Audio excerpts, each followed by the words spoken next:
Hey, hey, hey. Hello, and welcome back, or welcome for the first Hey, hey, time. hey. Oh, we're getting a loop somewhere. Hello, and welcome back, or welcome for the first Hey, time. hey, hey. Oh, we're getting a loop somewhere. Hello, and welcome back, or welcome for the first time. How's that? Or it sounded like it stopped it. Yep. It Yeah, it's something it didn't set to mute the. it. Yeah. Oh, okay. Yeah, my YouTube piped up again, so we're It's good all good. now. This is Geek Out 62 over Hyperion. And I this is my first time reading it.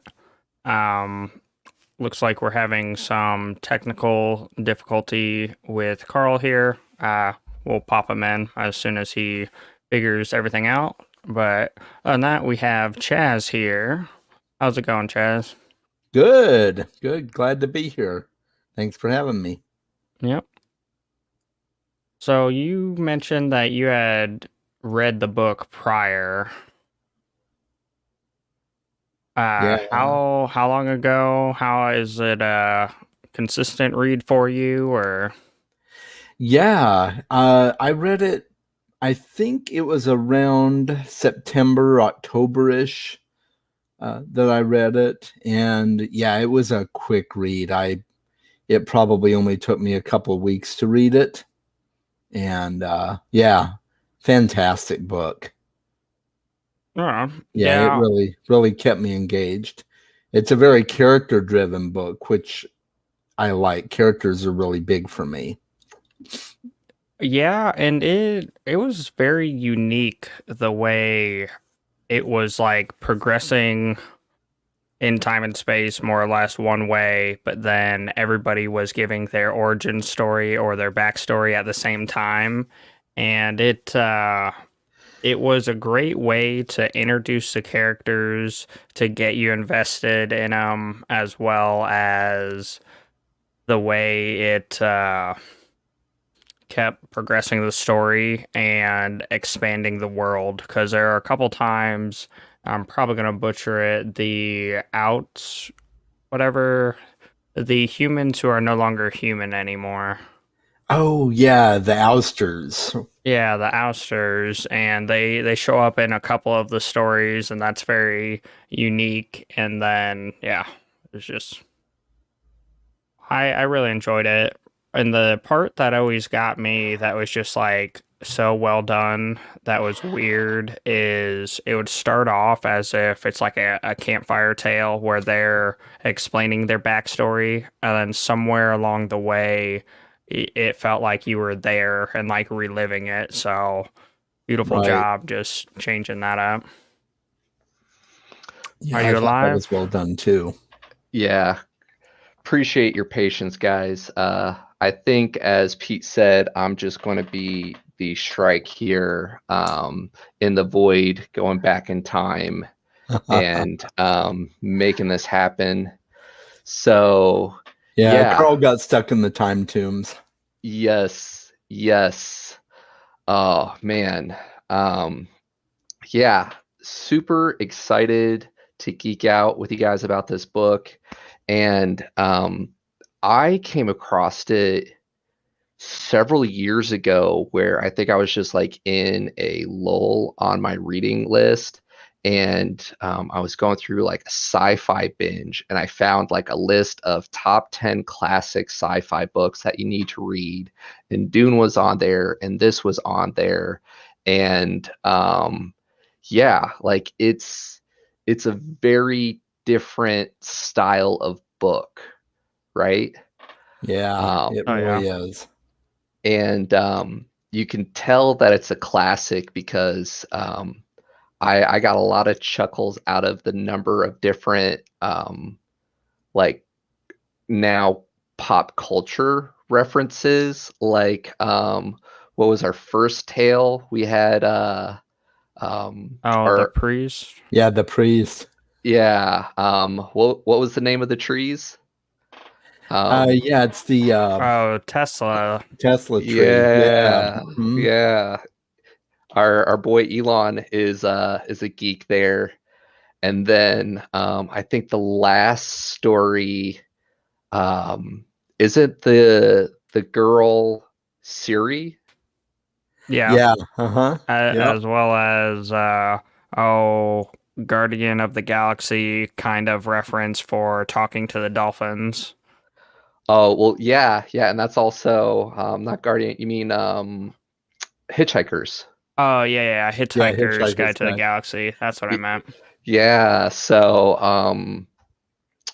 yeah, we got our Teslas, we got our series. Plenty of other geeks out there. And I'm curious. I don't know as it would necessarily be referencing Siri from Apple, because I don't think, because this was written in '89, I don't think Siri even existed. I kind of wonder if they didn't get Siri from this book. Yes, yes, Mm. that's what I'm saying. Same thing with Oh, okay, Elon yeah. with the Teslas. Yeah. The little nods to our Hyperion here. Um, yeah, yeah. So Yeah. I got a good chuckle out of that. Um, but yeah, going back through this, a lot of things I forgot about the story. It's definitely, in my opinion, considered a classic. Oh, Um, yeah. I, I I was excited when I reached out to Chaz, and Chaz was like, "Yes, definitely willing to geek out on this." I'm like, "Good. Now I have an excuse to get Peter to step away from the lit RPGs." You And know, I uh, was in my safe place with all my lit RPGs, but eh, this was beautiful. This was very well done. yeah, yeah. Um, Gosh, yeah. Sorry, I was late and That's chimed okay. in. We were talking about the campfire story type setup. It's pretty much like a collection of 6 stories, part of this greater pilgrimage, right? Mhm. To what is he called? The Lord of Pain. Yeah, the Lord of Pain. Yeah, the shrine. The cult, or the church of the tree or whatever. Yeah, they basically worship the Shrike. Yeah. Mm-hmm. Yeah, yeah. Well, and that's where like I really enjoyed the book, but I felt like I was just missing some references. Like I got most of the I guess religious references or things, kind of like, oh, I think it was the fourth one, The Scholar's Tale, where his daughter is an archaeologist and gets the time sickness and all that. Mhm. And it was referencing how he is a Jew, and it's not the same as it once was because the journey for the original Jerusalem is no longer there. And so, like, a lot of that made sense. And then, the undertones for the very first one for the priest and the cross, but I feel there's something like closer related to the Shrike and whatnot, but I don't know, I felt like I missed stuff. There was a lot of religious references. I think early on in the story they talked about how none of them, and chime in if I'm misremembering, Chaz, were actually part of the religion around the Shrike. But then as we're going through each story, I think each one of them had a different religious background, right? Like we had, Yeah, they all were Yeah. different. Yeah, they were all very different. Yeah. um, And I think the first one, the priest, because he's part of the more traditional Catholicism, I think he's probably the most antagonistic towards the Church of the Shrike. mhm. Um, I mean, we've got the potent Salinas. He's just hostile towards everything because he's an atheist and Yeah, and I everything. But think he was it like baptized a Lutheran, and then he listed through all the different religious sects he joined and quit and everything. But yeah, he's very antagonist. Yeah. Yeah, didn't mean to cut you off there, Chaz. You were saying. No, you're good. Yeah. But I think the rest of them were just kind of on this journey to do everything they could to better their situation, it seemed like. And if visiting the Shrike will do that for them, then by all means. Mm-hmm. And go ahead, Pete. Sorry, pure speculation. Speaking of airplanes, my favorite arc was the second one for the Soldier's Tale. And there's a lot of like weird stuff that I think might be something going forward, because you have the Scholar's Tale where the daughter is going backwards in time. Well, if you think, she's going to go into nothingness, then it's over. But if you think of it like time being linear, and once you hit 0, then you just turn -1, -2, and so on. I don't know if it's connected, pure speculation, but in the Soldier's Tale, he has that like phantom who keeps visiting him during his war reenactments, and it's his past but her future. Right. I have no idea if they're connected, but I think that would be a very cool element, as well as the I think it's the very last one, the special detective chick who ends up getting impregnated and implanted with the seed of the old poet. Yeah. The android poet, right? Or the I'm trying to remember. He's like a I'm trying to remember what they called him. He's like an AI essentially. He's not he's an AI based off of the guy that wrote the original poem Hyperion. I can't remember what his name is, but yeah, they call him Johnny, but he's fashioned after a classic poet. Yeah, and Keats, just the way Keats. Right? He's patterned after John Keats, right? Mm-hmm. And that's where they got the original name Hyperion, was from the poem that Keats wrote. See? Yeah. I knew I should have looked that up. You're learning things, Pete. That's another one of those beauties about reading where, yeah, I think the other one that I referenced before was Regicide, the book from the Completionist Chronicles. I was like, this sounds like something. What is this? So I took it upon myself to do more stuff and research it outside of it. And that's where I feel like there's a lot of this. And when I read book 2, I'm probably going to go and look more into some of the religious doctrine and see if there's not more dots I can connect. Mm-hmm. Mm-hmm. Right. Pete shouted out his favorite of the 6 tales. Did you have a favorite, Chaz? Oh, yeah. It depends on what perspective I go from. My favorite heart-wrenching tale was the Jewish professor and his daughter. Because I mean, as a father, I'm just like, I can't imagine the pain that he went through seeing his daughter digress or de-age, And then my other favorite was Martin Salinas, the poet. I was just laughing hysterically half the time at the things that would come out of his mouth. He's the comic relief for the story by a long shot. Absolutely.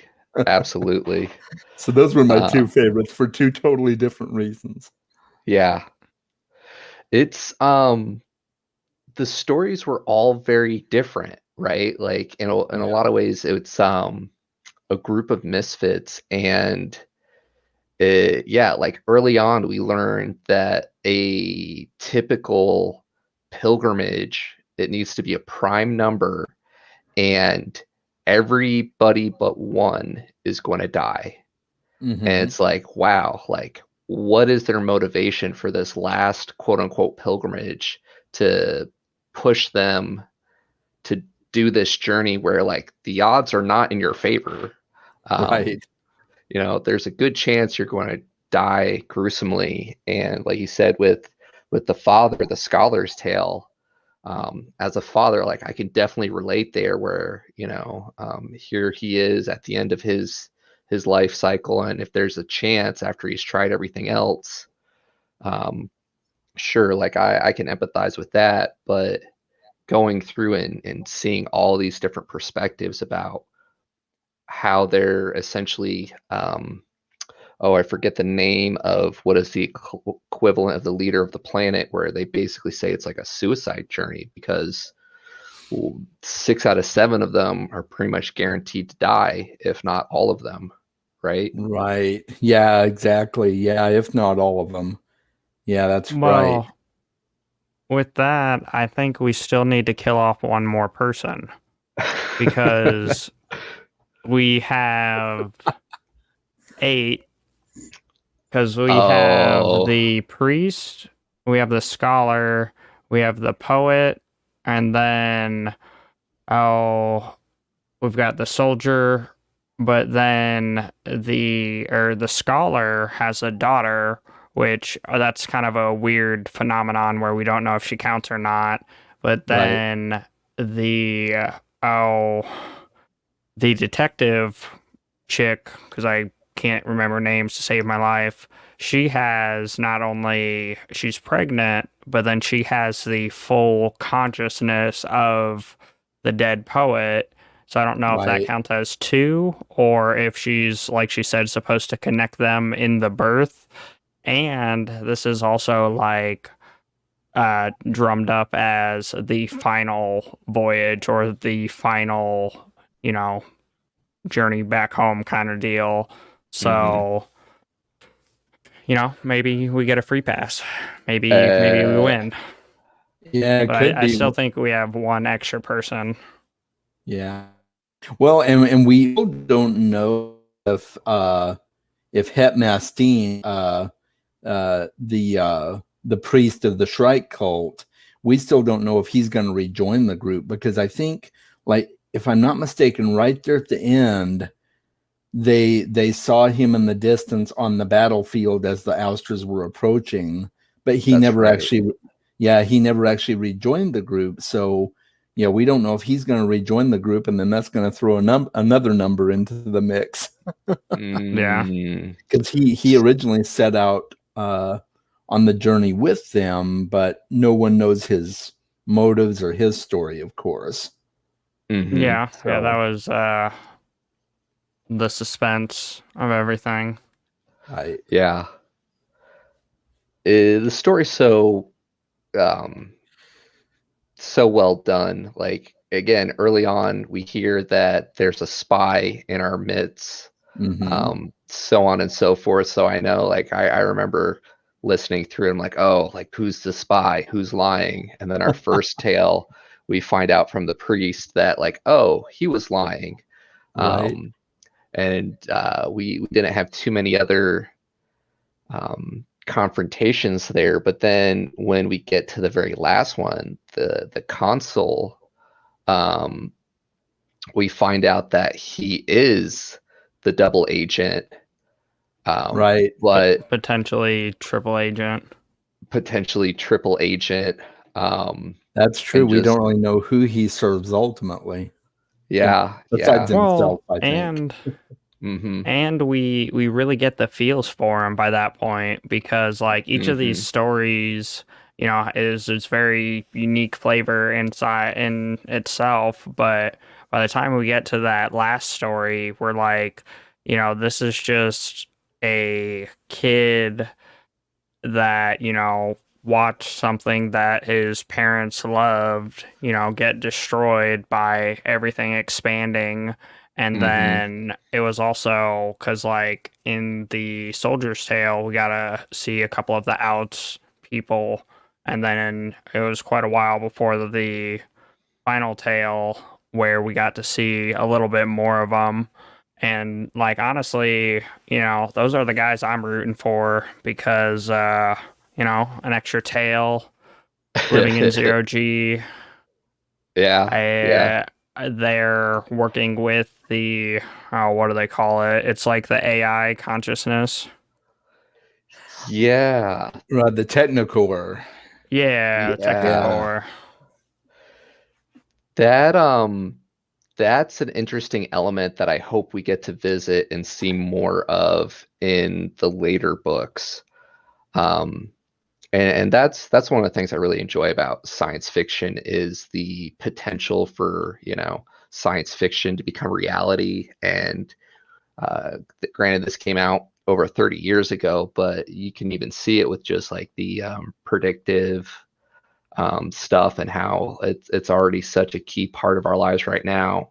Right. You can only imagine when you jump that far ahead, and we see through the detective's tale that they're key players doing their own things. So yeah. It's pretty interesting. I'm curious to see what comes of it. Yeah, for sure.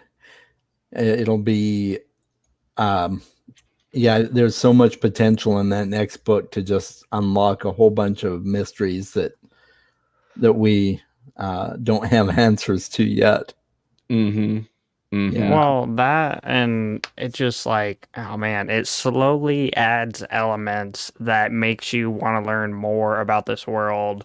Because the Priest Tale, it's like, okay, so we know they have some insight into Hyperion because someone has been there. And then it was a very weird, like, a resurrection type environment, and the whole time I was like, I didn't really. Okay, honestly, there wasn't enough combat, so I was a little disappointed. But then towards the end, when we finally get the cross grafted to him and we find the labyrinth, like, maybe their kind of labyrinth is different than what I'm thinking a labyrinth is, but I'm very, like, excited to see more of that, especially since, like, that portion of it has been closed off. And then we know that we have at least like 9 other worlds that are connected or have labyrinths incorporated. So that was like super exciting for me. And then, like, throughout the Soldier's Tale, that was the first, like, I'm sorry, but the bow chicka bow bow moments were beautiful. Like, until that final one where it was like, oh my beep beep beep beep, she's got a spike coming out of her and all this other stuff happening. And it was like a funky forward backwards thing where we got to see the outs pilots come down and actually land near the tomb. So it's like, oh wait, everybody says you can't do this, but time, space, technology, they were actually able to. So it's a lot of foreshadowing as everything's building up to the final battle. And throughout most of it, we're thinking it's just, us versus the outs who want to get Hyperion. But then it's very old school where it starts breaking it down, rock, paper, scissors, lizard, Spock, because we have, our main guy, we've got the AIs, we've got the Ausch, we've got, the Shrike, and it's just adding more and more elements throughout it. Yeah.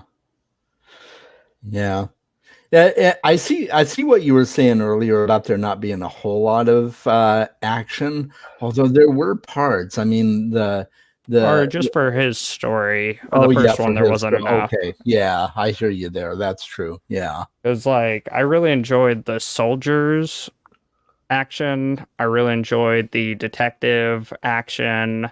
And Hmm. then yeah, I guess those were the big ones. Like you said before, the poet was just beautifully done for the comic relief. Oh yeah. Mhm. And Well written character.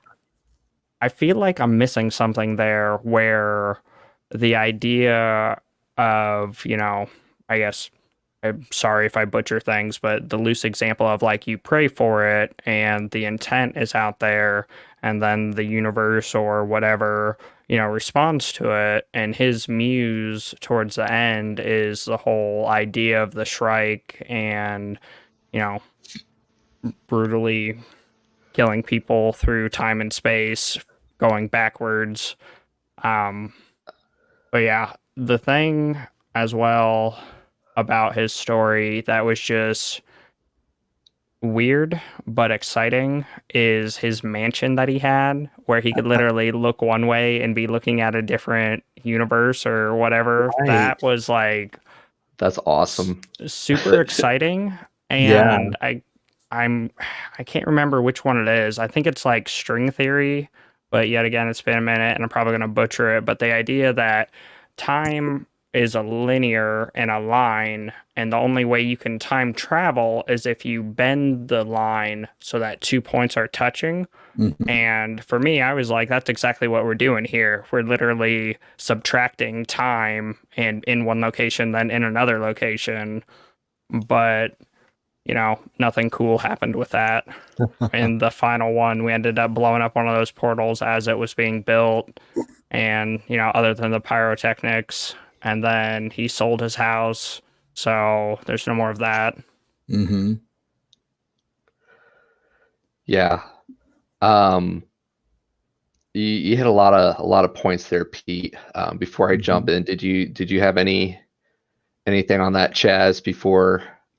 Um, Yeah, I, no, I thought, yeah, I thought Pete really summarized it well. That the house was really cool for me, and I actually had to go back and reread, um, like when I was reading the book, I had to skip back, and I'm like, okay, wait, I didn't totally understand the house. I'm going to skip back a few pages and reread that part, and I'm like, wow, that's really different. It's almost like they combined the Farcaster technology with mhm. with the within his home building process or something. But Yeah. Yeah. yeah.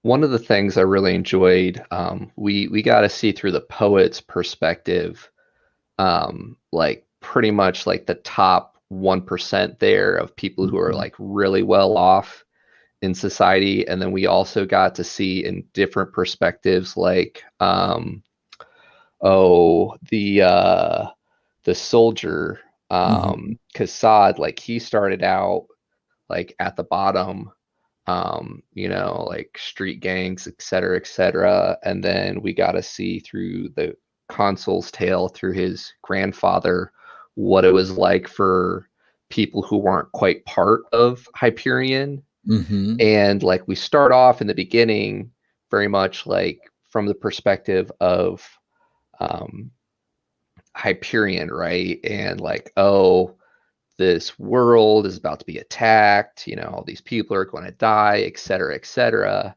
And then by the end of it, through these 6 different tales, we go from the top of the economic class to the bottom of the economic class, people who are part of this multi-planet society to those that are isolated on this one world. And then just like how it all kind of comes together there. One of the things I'm Right. curious your guys' feedback is, of the 6 tales, it to me, in a lot of ways, they, even though it's all part of one story and they all interconnect, they read very different too. Like I feel the individuals in the story. Um, do you guys feel the same way? I saw a couple of head nods. Oh Or yeah. that's what Chaz was saying earlier. Is it's a very character-driven story, and Hmm. Yeah, and that's what kept me so enraptured in the story was how deep the characters were written.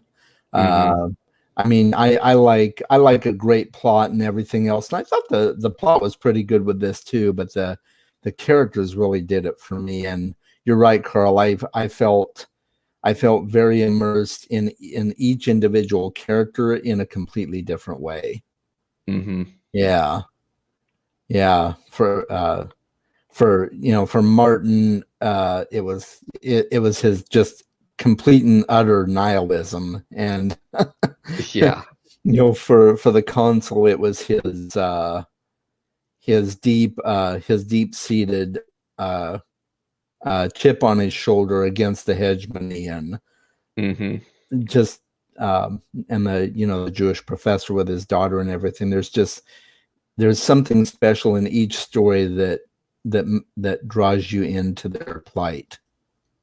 Yeah. yeah, as Yeah. well as just like, man, I know I said it earlier, but it was so well written where it started off as like someone telling you about their backstory, and then like somewhere on each of them it like switched to where you felt like you were immersed in it and from the perspective as they're going through it.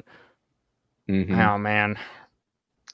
And the author did a great job tying it back together because each time, with the stories, as you come back to the present time, you also feel it with the other characters where it all seems like they're kind of coming back to the present as well. Hmm. And you can feel it through their eyes because even though they're all so different, they're all interconnected and have this motivation with Right. the Lord of Pain, aka the Shrike. Um, and each story, like they said in the beginning, kind of helps paint this bigger picture of just how all these pieces work, right? Between the religion, between the government, all these other factors, and then the gosh, like where we feel like the Bane, the big bad boogeyman, not just the Shrike, but the ousters or whatever. Hmm. Through the consul's tale, you even kind of feel a little bit of empathy towards them, where like maybe they aren't the big bad boogeyman that we were all worried about. Right. Yeah. Um, Yeah, so and that's where like after listening to the Poet's Tale, I was like, maybe we don't deserve this. And then after getting the console, the final guy's tale, I was like, yeah, you know, we, I guess a good example is, oh, maybe it's not the one I'm thinking of, Children of Time, where we adjust things and it has catastrophic events or, repercussions throughout it. And that's where I feel a lot of our things are going. Um, Right.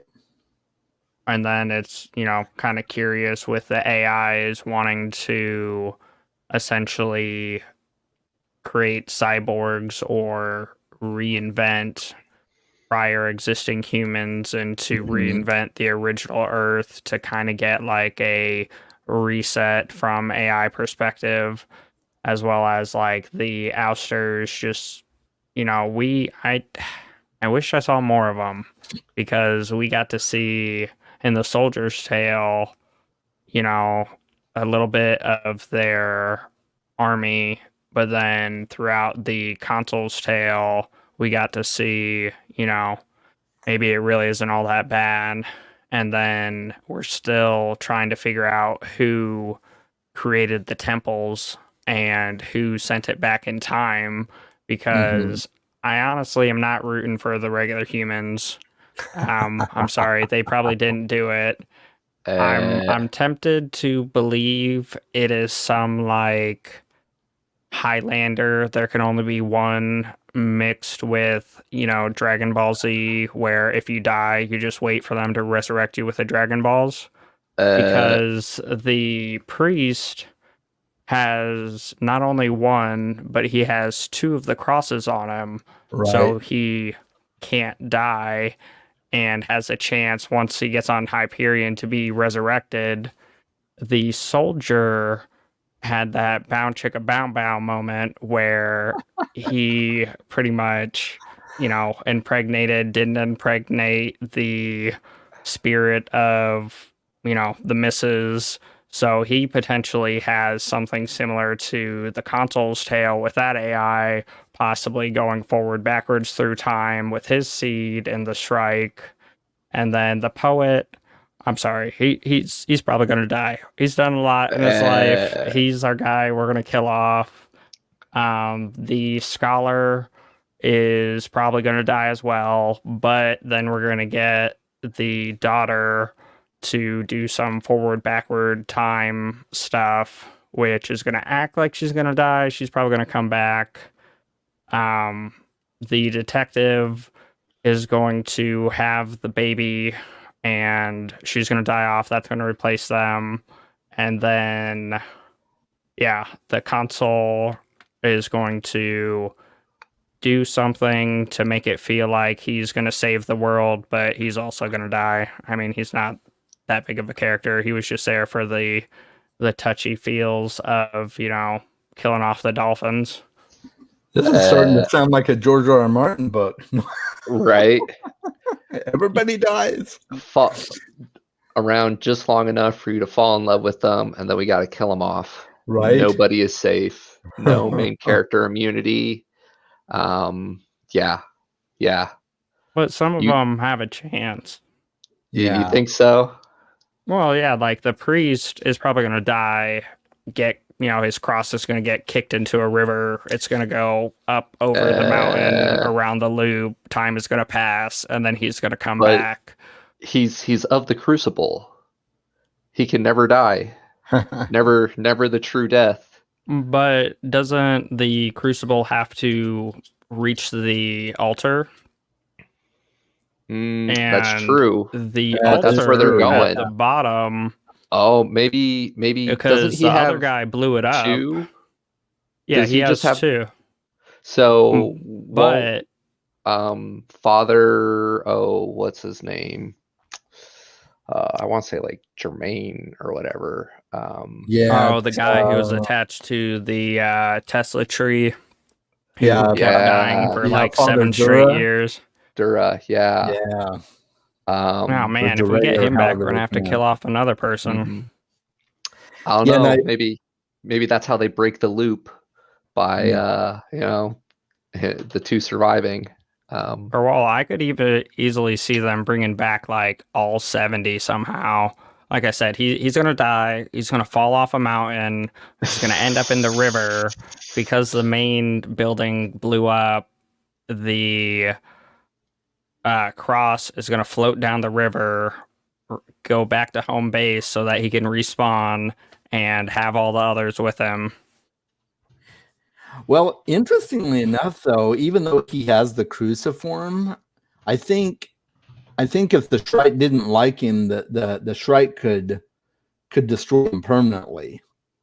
Probably something with his time. The cruciform is tied to the Shrike in some way or fashion, I think, and so right. So I think the Shrike could undo everything, and then maybe at the same time he might bring Father Dura back, because Father Hoyt is carrying both his cruciform and Paul Dura's, right? So maybe the Shrike will destroy one and resurrect the other. Who knows? It could be a whole weird series of events.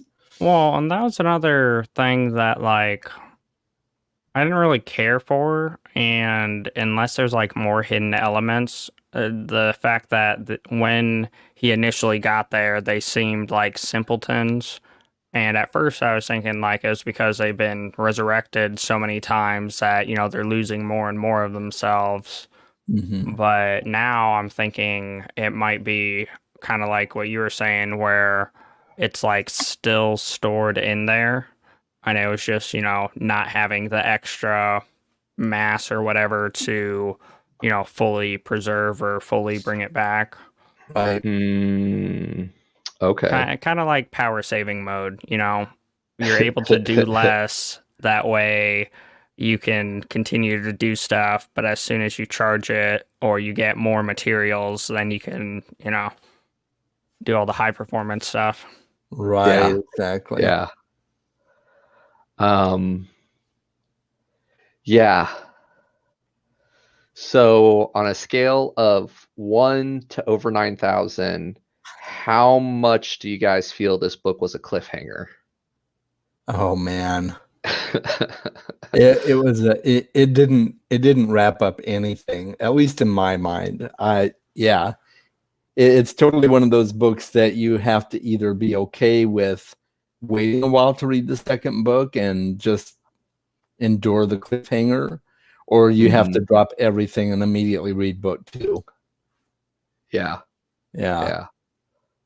What do you think, Pete? So it definitely didn't conclude anything, but I kind of felt like that after every story. Because, we were all like, okay, well, the main priest guy died and the other guy visited him. And then we're going back and everybody was, getting on the ship. And then we had, oh, I forget who went back for him. And then we ended up getting more of his backstory and realizing that's why he's so ill. And same thing with the Soldier's Tale, where, you know, yeah, we had our brush with death and possibly made a baby inside the backwards time. So like that didn't conclude either. Like none of the stories concluded as well. Yeah. And then the only reason I would say it was okay is because they ended by just seeing The Wizard of Oz. And, as much as it's an ending, it's really a beginning. So to, go off to see the wizard and then just made me think, don't look at the man behind the curtain. Yeah. Yeah. Yeah, and I kind of, you bring up a good point, Pete. I wonder if we're going to find out at the end of all this that the hype around the Shrike was not, based on that whole, Wizard of Oz reference. I wonder if that means that maybe the Shrike isn't going to be all it was made up to be. Although it seems pretty sinister and powerful to me from the little interludes we got that included the Shrike, but who knows? I mean, it's so weird. There's so much mystery left around the Shrike still. Yeah, around all of it for me, because we have a little bit of, our human side of things. We know that there's some extra processing stuff going on with the AIs. We barely know anything about the ousters. And I'm pretty sure, at least 3 out of our 6 people have a resurrection in store or a phoenix down somewhere. Yeah. So, yeah. I'm also curious to find out, because I get the impression that there were more of the Shrike's kind, and that somewhere along the way they all got destroyed. I got that impression, and so I'm kind of wondering if there's some kind of vendetta that the Shrike is on too, that maybe somewhere in the past or the future or in between, humanoid people found a way to destroy the Shrikes, and now he's on this vendetta mission to right that wrong or something like that. I got that slight impression, but it wasn't really clear. But it seemed like there were supposed to be more Shrikes than just the one. And that's where, typically I don't care for those kind of stories where it, starts off on a scene and something epic is happening, and then it's 5 years earlier and does the whole backward bit. But, oh man, this one, I'll probably let it slide because it was so beautifully tailored and well put together for getting you invested in all these characters. And it might be the Shrikes used to be a civilization of their own, and then were about to be destroyed. So they ended up essentially doing the thing with the scholar's daughter with their magic or religion or whatever that Uh-huh. ends up sending someone back in time to try to prevent it from Terminator style, trying to prevent it. Right. But at the same time, it almost seems like a bonsai tree where, you cut things off, yes, but it's to shape it into the beauty that it becomes. Mm-hmm. Right. Oh, that was pretty deep there, Pete. That is good stuff there, man. Yeah, that's really Can't good. remember names to save my life, but I You talk want some, philosophy all day. yeah, you want some deep philosophy based off of some classic sci-fi? We got you covered here on Right. the Geek on My Sleeve channel with our other fellow book friends, Chaz. Um, yeah, yeah. Y- I had another thought too. What? Oh, yeah. So I just had this idea, the whole bam chicka bam bam moment, Pete. I'm Yep. Uh, I'm I'm wondering if I'm wondering if the Shrike is actually a cyborg, and that was its way of restarting Getting its the race, genetic material getting the to genetic material to push forward into the future where its race is restored. I didn't even think about that until just this mm, moment. I didn't even think about that when I was reading it, but I'm like, whoa, well, so and that's the whole forward backward thing, which is right. something I just love to say, but actually is applicable. We've got the bow chicka bow bow, and then we've got the AI consciousness that is inside our detective's head, and Right. then she's pregnant with the baby. So, if we go all Captain Planet or, how Voltron on it, Yeah. maybe we get the Shrike. Yeah, that's true. It's mm. interesting. I just saw this comment by Mark about the short story Orphans of the Helix. I didn't even realize there was a short story. So thanks, Mark. Yeah, yeah, yeah, yeah. And maybe that has a few clues as well. That's but yeah, that there's a this is definitely getting all to use a Doctor Who reference. This is getting all wibbly wobbly, timey wimey on us. Yeah, yeah. This is the first geek out in a while that everyone hasn't gone ahead, so we can actually have some fun speculation without worrying about truly doing spoilers. Um, but yeah, it's an amazing series. I definitely see why it's considered a sci-fi classic. Hmm. We hope to time it right and get Chaz back on here to do book two. Yeah. Yeah, Um, I would definitely be down, and I'll try to get down on the next book. If you guys have a plan for when you want to do it, I'll definitely want to. I definitely want to be there for it. yeah, yeah. No rush. We got to give Peter time to get back to his lit RPG genre and get his hardcore stats and action fix. Hmm. But yeah, it'd definitely be nice to work it back into rotation. Yeah. Um, but yeah. Um, let's Maybe we'll see. be able to catch Rajathan as well for two. Oh yeah, yeah. Maybe Ramsey will be able to join us, huh? Yeah, yeah. Um, good to know that Fall of Hyperion, that's book two.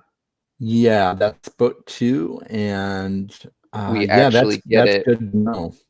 Yeah, actually get some good wrap up there. Unlike this Yeah, one where we get through all six of our backstories and then they just leave us hanging, wanting more. right. Um, but yeah, yeah, yeah, Or yeah. wait, Enderman? Mm, Endermon? Oh, oh, and Mon? I think it's Endymion. I think. Endymion. I could be Okay. wrong, but it looks like it could be Endymion. That must be another planet in the hegemony, I'm guessing.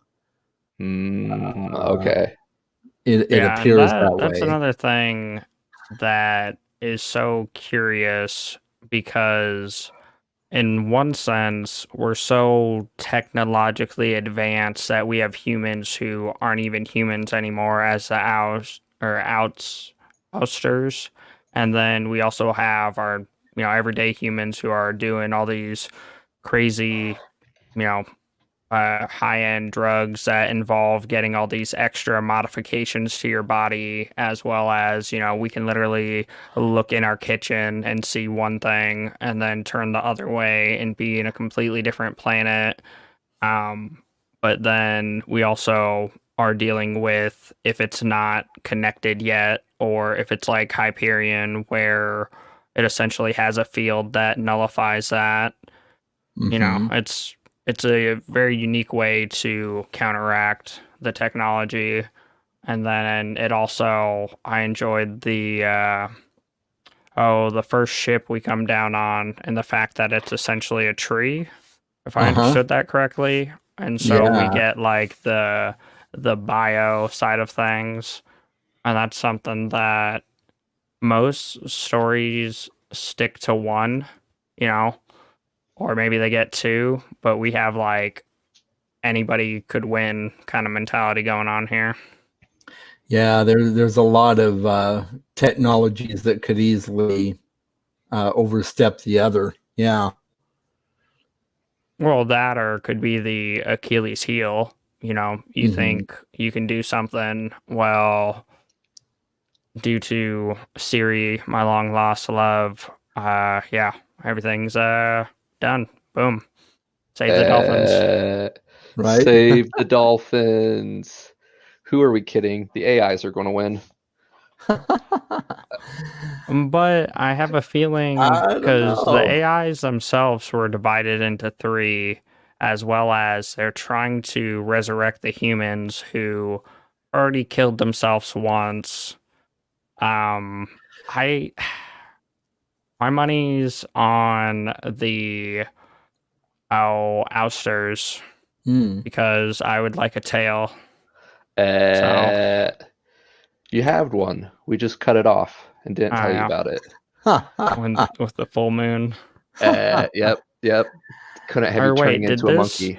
did they have multiple moons on this, or was that the other book I was reading?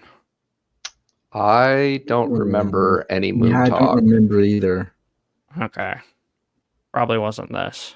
Oh, I think you're thinking of whatchamacallit, The Watcher. That was Oh yeah, two Watcher's sons. Test. Yeah. Yeah. Oh man. All right. So my money's on the AIs. Pete says people with tails. Chaz, you got any speculation? Oh man, I don't know that I think the Shrike is gonna have his day. I or its day or whatever. Uh, Um, I think it appears to me that the Shrike is so overpowered that I think I think he's got a good chance of coming out on top. But I could be wrong, you know. I mean, who knows? Maybe that tree ship is like it has the composition of a real tree and somebody just sets fire to it and and then they destroy the time tomb somehow and he could meet his match. I don't know. uh, Well, and that's what also gets kind of weird for me because, and yet again, I'm gonna butcher it. I think it's the butterfly effect, where if you go back in time and you change anything as simple as you killed a butterfly, it will have catastrophic, you know, time spanning effects. So Right. you kill that butterfly, which then changes the location of, that bird that was going to eat it, which then ends up making some human or whatever look up uh, and not see something else, which then, gets hit by a car and kills someone else that then anyway. So yeah, it's the idea that you can change one, you don't time travel, you don't mess with the past, Right. but What are you talking about? Of course you mess with the past. Just because. yeah. Break stuff, have fun. Uh Good times, good times. Well, That's that Um human nature. or they break it and it becomes a Groundhog Day thing where you relive the day over and over because you're stuck uh, going forward and backwards. uh all right, we're getting close to that time. Oh, Um yeah, so much yet to unpack, but yeah, we got to end it somewhere, right? Absolutely. Well said. Well said. Um Final thoughts, gents? I really enjoyed it. Yeah. It was, oh man, so beautifully done with each of the arcs of the story. And yeah, a lot of curiosity to where I'm gonna continue the series. Oh yeah, most definitely for me too. This will this will probably go right up there with some of the top science fiction I've read. If the first book is any indication. Yeah. Yeah. Yeah. Um as I was saying earlier, I discovered it because it was on like a top 10 sci-fi, classic Mhm. sci-fi list, and I clearly see why it's on there. Um, it's so tastefully done. It manages to touch on a lot of like potentially taboo subjects, yet Yeah. I felt like it dealt with it fairly well.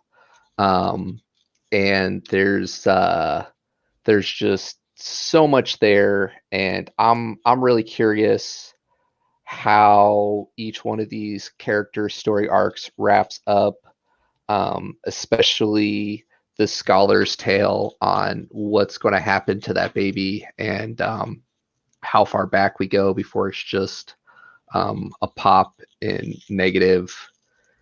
um, -1 or whatnot.